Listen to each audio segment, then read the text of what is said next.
Hi, John A. Jaguars. This is Miss Schooler again with our book, So Be It. So we are up to Chapter 8, and if you will remember at the end of Chapter 7, Heidi was determined she was going to go to Liberty, New York, even though Bernadette is really saying no, she shouldn't go. So Chapter 8 is called More. I didn't tell Bernie about my plan. We both had our minds made up in opposite directions about me going to Liberty, and I didn't see any point in discussing it with her anymore. Anyway, she had her hands full with Mama, whose headaches were coming on a daily basis now. I might have told Xander, but he made himself scarce for a while after the incident with Bernie. I called Greyhound from a phone booth outside and found out two important things. One, it would cost me $313 for a round-trip ticket to Liberty. And two, you had to be 15 years old to travel across the country by yourself. As I've mentioned before, I was tall for my age, but the difference between 12 and 15 is pretty noticeable, especially if you're looking for it. Getting the money was the easy part. I won it, playing a slot machine in the downtown Reno bus station. Since the machines at the Sudsy Duds only took nickels, I figured I should find one that took quarters, so I wouldn't have to deal with quite so much change. I wondered whether my sweet way with slots would extend beyond the realm of the Sudsy Duds, and luckily I found it did. I knew 313 in quarters would be a pretty heavy load, which is why I decided to look for a machine right in the bus station. That way I wouldn't have to haul the money too far. I took the number 5 bus there, crulered my own hair as best I could, and put on some of Bernadette's red lipstick in front of the cracked mirror in the station bathroom. Up close, I wasn't very convincing, but I'd had plenty of practice flying under the radar.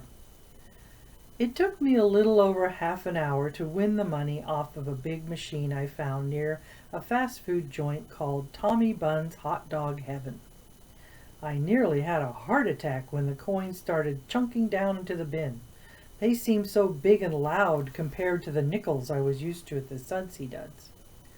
It was early in the morning, and nobody was around to pay attention, so I squatted down next to the machine and counted out my winnings.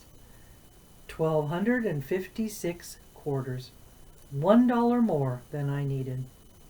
I had stopped at Bernie's bank on the way and gotten some paper sleeves to put the quarters in, $10 worth in each roll. It took me a long time to count and roll them all. When I was finished, I put the money into a big old canvas duffel bag I'd found in the back of one of the closets Bernie had made me clean out the week before.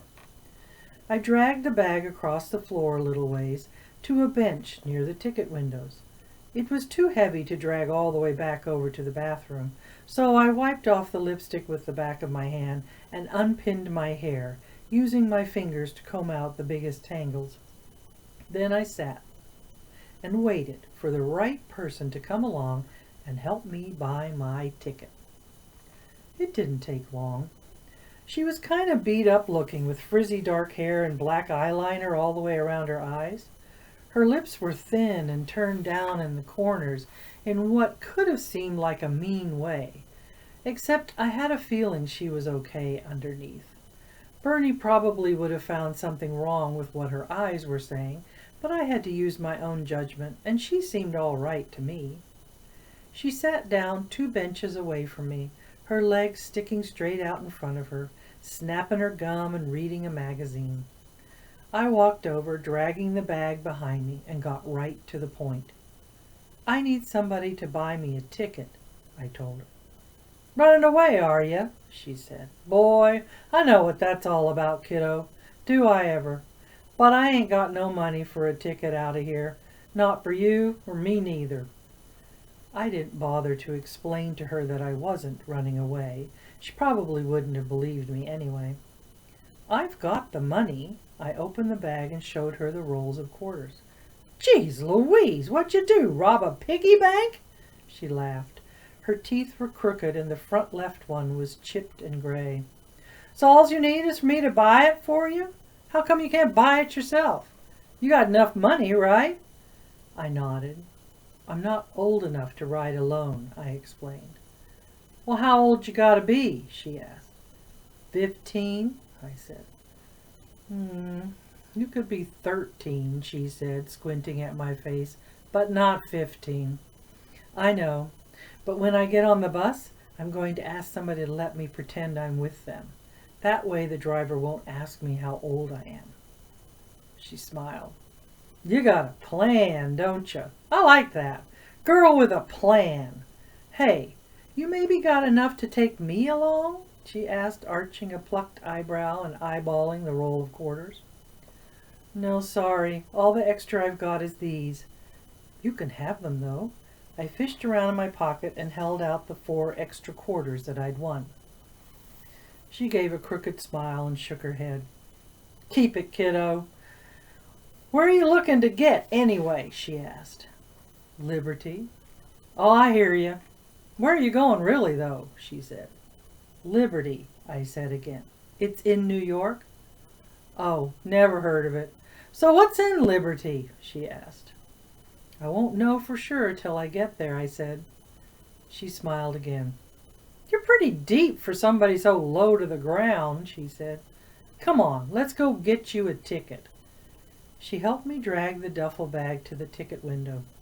I had been right about her being the right person, because I don't think many people would have been willing to stand there being chewed out by the ticket man for buying a ticket with all those quarters. Judy, she told me she was Judy with an I, didn't even flinch. She just stood there snapping her gums, saying, Hey, money is money, man, and waiting until he finally shoved the ticket through the window at her. Get lost, he said, as she turned away from him and handed me the ticket. Get a life, she replied over her shoulder.